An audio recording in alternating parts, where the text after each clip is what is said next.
thank you for joining me. I've got my glasses on today, so that should be a lot better. Now, I've been doing a lot of crochet and I just had the feeling that I really wanted to play with fabric again. Just had that urge. I need fabric. Now, this to me is more, it's like improv quilting, but it's much what I call more gentle improv quilting. It doesn't have all the crazy lines or anything. I'm making a log cabin quilt, but I don't bother measuring it. I just go along the seams, cut where I need to, and then put on the next layer. Just work around until I've filled up my 12-inch measurer square, and then that's my block. I do it all by hand because I just find that's more relaxing than the sewing machine. I just do a very small running stitch. So if you'd just like to join me, and I'll show you what I'm doing. So I went to my patchwork box, which I hadn't looked in for about 3 years because I've moved twice in that time, and it wasn't on my agenda to do it. And I found all these log cabin squares. Now these are all made out of my old shirts. There were some of my shirts and some of my husband's shirts. And there's 1, 2, they all sort of a similar. The ones that were mainly my shirts are all of a similar style and colour choice. So I put the husband's shirts ones away for another time, and I've kept these. And then, surprise, surprise, I discovered something that I bought in the charity shop a few years ago. Some persons obviously started making this beautiful applique panels for a quilt and then gave up. I mean, look at this, look, all the work in that. It's just so lovely. So I thought I would try and bring out the red and the green and fit my shirt panels and some new panels around these because they're just so amazing.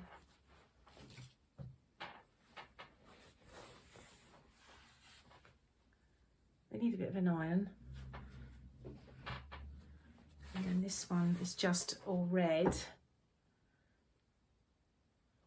I mean, I must admit, applique like that wasn't really my forte, so I'm quite, you know, overawed. And this one she obviously didn't finish doing, he didn't finish doing, but I've got plans for that one, and you'll see them all laid out on the bed in the, I should be putting that in next. This is a rough idea of what I plan to do, and then I plan to do the 12-inch squares all around the outside, so that'd be another 16 that I need. If I have enough fabric for another 16, I'm not sure. And the one that wasn't completed, I'm going to add, this is from a discarded bit of crewel embroidery that I found in the charity shop, and these are some patchworks that I did that didn't really turn out right. I didn't have the right angle. So, and they're beautiful fabrics, so I'm going to find the right colours and put them in this one somehow, I think, to brighten that one up. I've been going through my fabric stash. Now this is why I hoard fabrics. And try to pick out all the ones with red and green in, so I can get a nice selection. And these are the ones that I've ironed, because it's no point using them if they're all screwed up. Now even these are actually upcycled. For example, this one was a shirt that I bought, size 8, so you can see why I got rid of it. I haven't been a size 8 for many years. But they're all 100% cotton, which is ideal for patchwork. And what I do, even with that shirt, I didn't buy that new. That would have been bought in a charity shop. with the idea that I would wear it for a year at least and then upcycle it. So I get it, so that it's already had one owner, then it gets me, and then it gets upcycled into a patchwork quilt. To my mind, that's the whole point of patchwork quilting.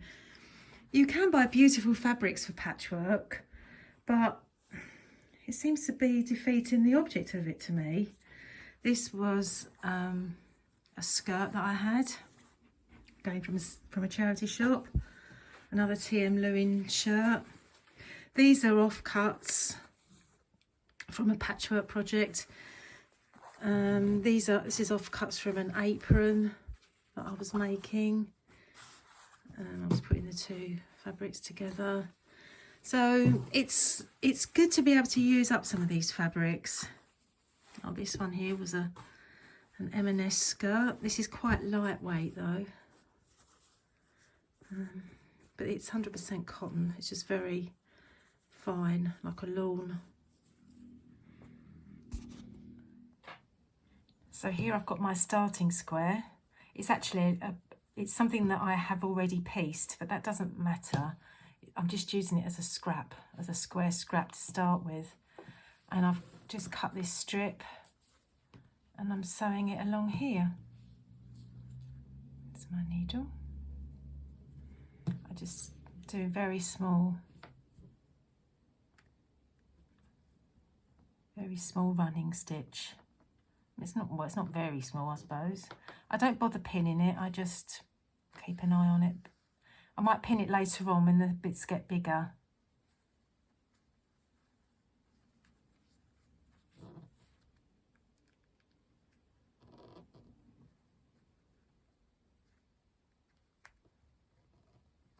It's just quite relaxing.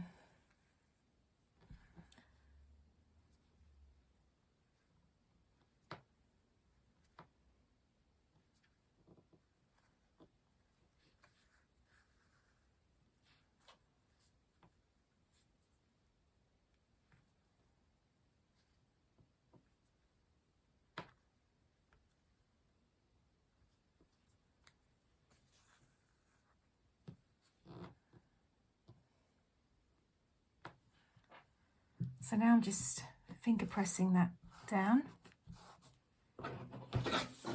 Get my scissors and just go straight up here. Save this piece because that will be useful in another square. And then I'll find another piece of fabric. Got quite a lot going on there, so let's have,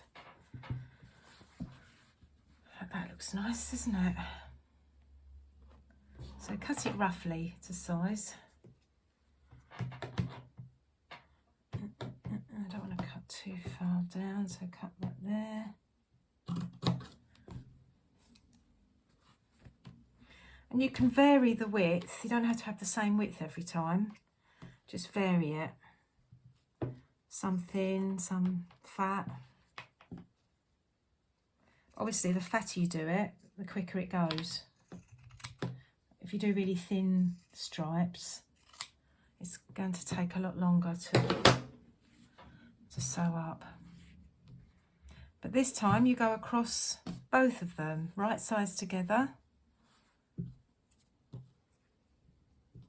Like that.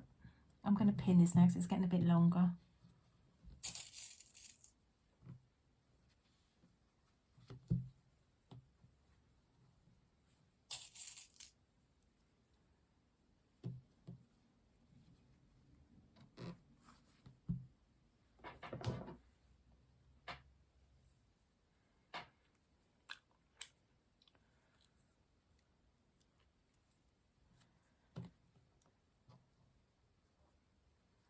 And again, same running stitch, about 1/4 inch seam. Yeah, but that didn't hold. That's no good.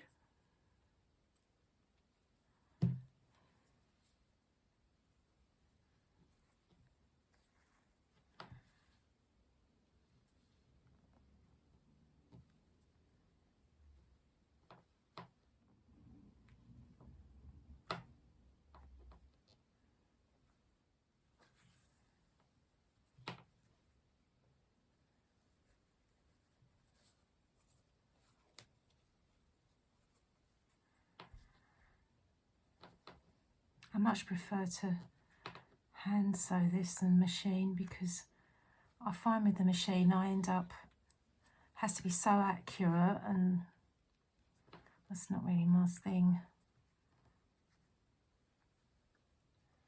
I prefer to embrace the inaccurate.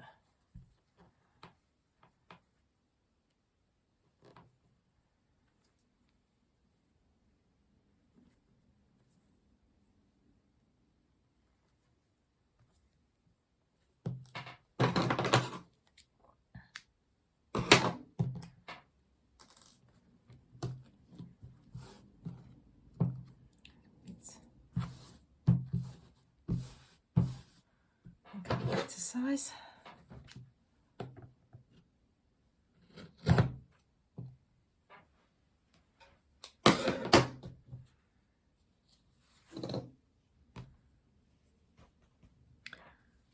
Let me get another piece. Should we have this bright, nice, maybe a stripe, a light stripe. I think that would be quite good.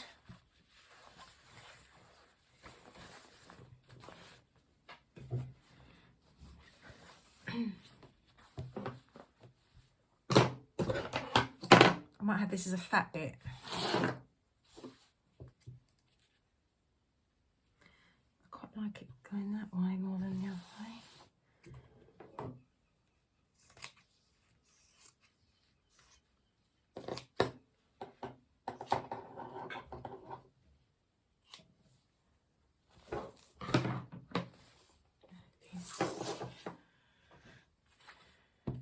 So each time you turn it anti-clockwise,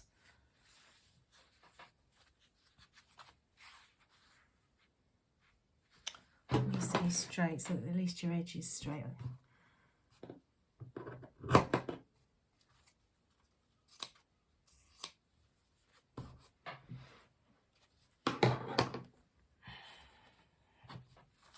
Which is the right side? That's the right side. We'll have a bit hanging over either edge, because that's not a nice edge there.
Turn it anti-clockwise.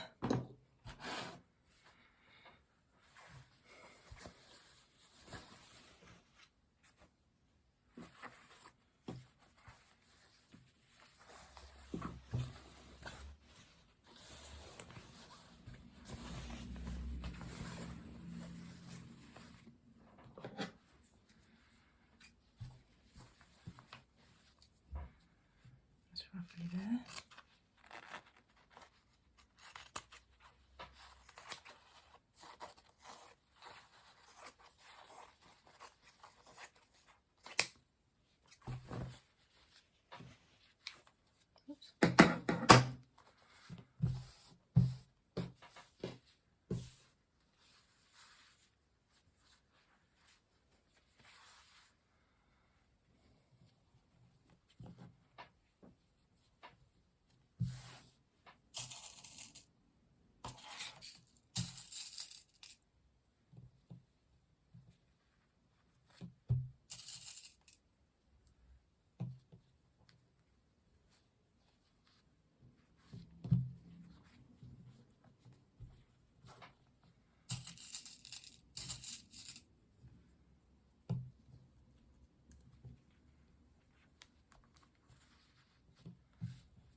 You can see how it's building up.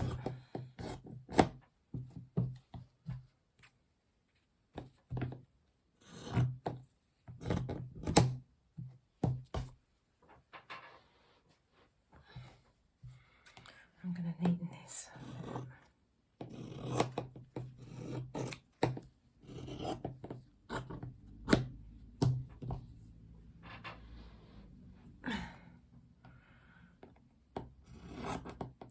I can't cut straight either. So that'll do. Right, turn it anti-clockwise, and now we need a piece across here. I think we need big flowers, or maybe one of these would look quite nice. I think I'm going to save them for the bigger bit. I think a solid would look quite nice.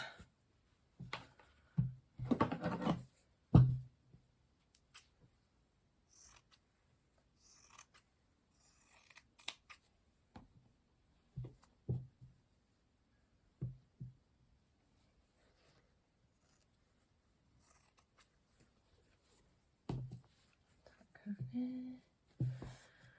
sure there's not enough. Okay.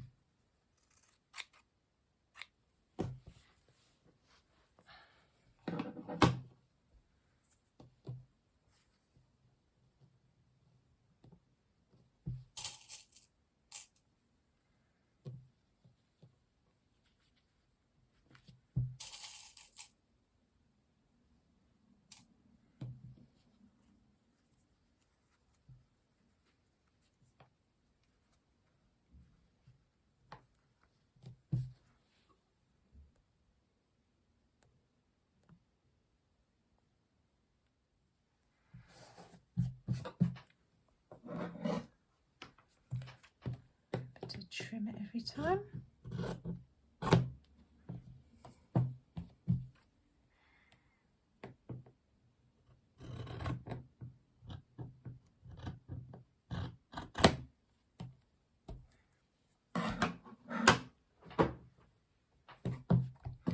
Right, I think I'd like some dots now. Put those together.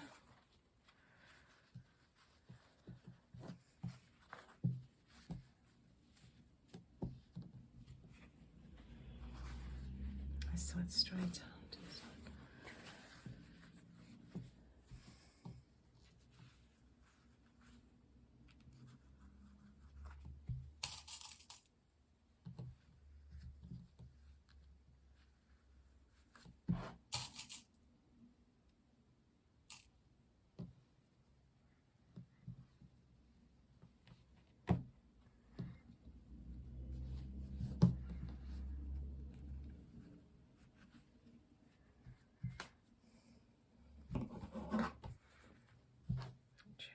Where do we want this?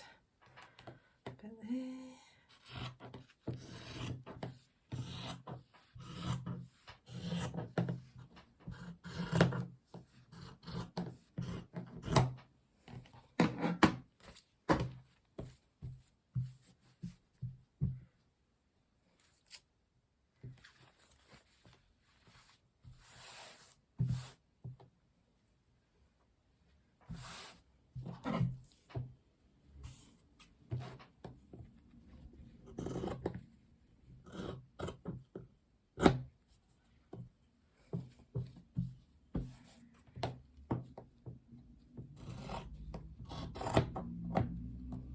Save that bit for a middle.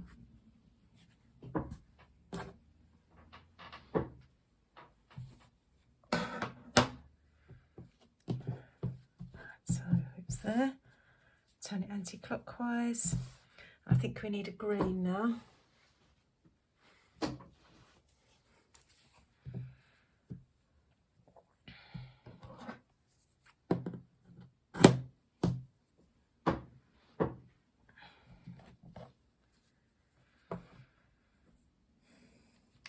Looks like it's a selvage. Don't really want a selvage there, do we? Cut that off.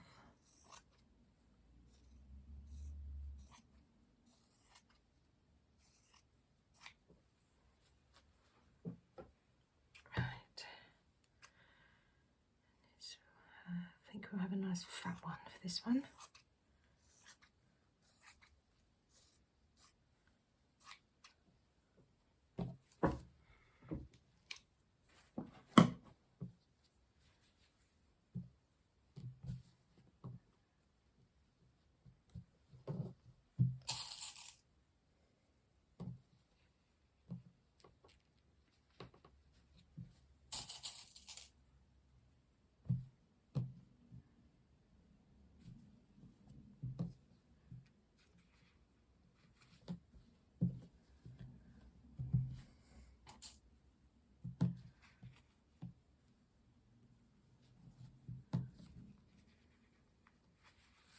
Can't tell which is the right side for this. I think that's right.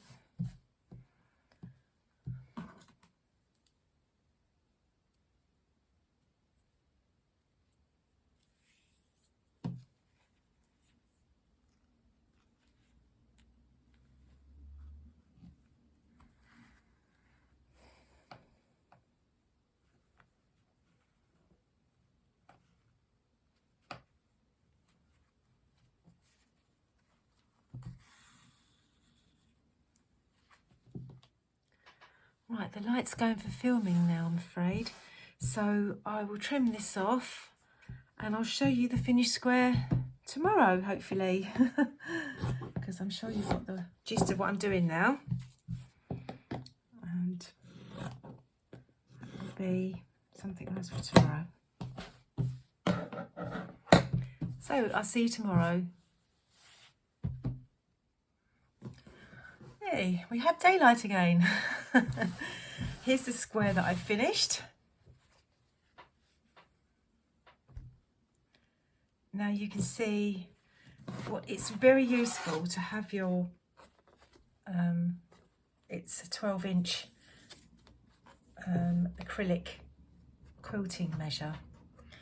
It's helpful to have this on your table as you're doing it, because for example I could see that I only needed a thin strip along here, and I needed this one to finish off the square.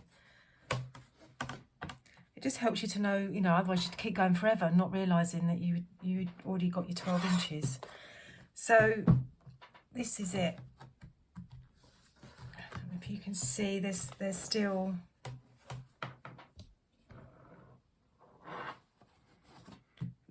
space around the square.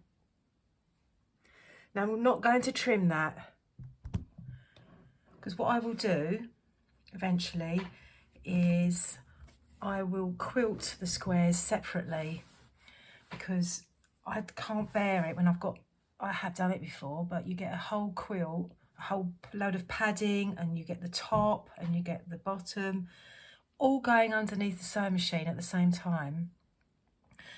And unless you've got a long arm quilting machine, it's very, very difficult. It ends up really hurting your shoulders, and it's just horrible. So I like to quilt my pieces as I go along in the squares. So for that you do need extra, because as you quilt it pulls it all in together. So you need the extra measurement around the side, so that when you do finally get your square, so you'd have this, the wadding and the bottom bit, and when you finally get your square over it, you can more accurately get your circular cutter and cut that to shape before you sew all the little squares together. So that's my foray into log cabin quilting. I hope you like my take on it. Hope you, if you have a go, try and find some nice colourful clothes that you don't wear anymore. Cotton, really. Otherwise it will be quite slippery and unmanageable, and try and keep all the same fibres.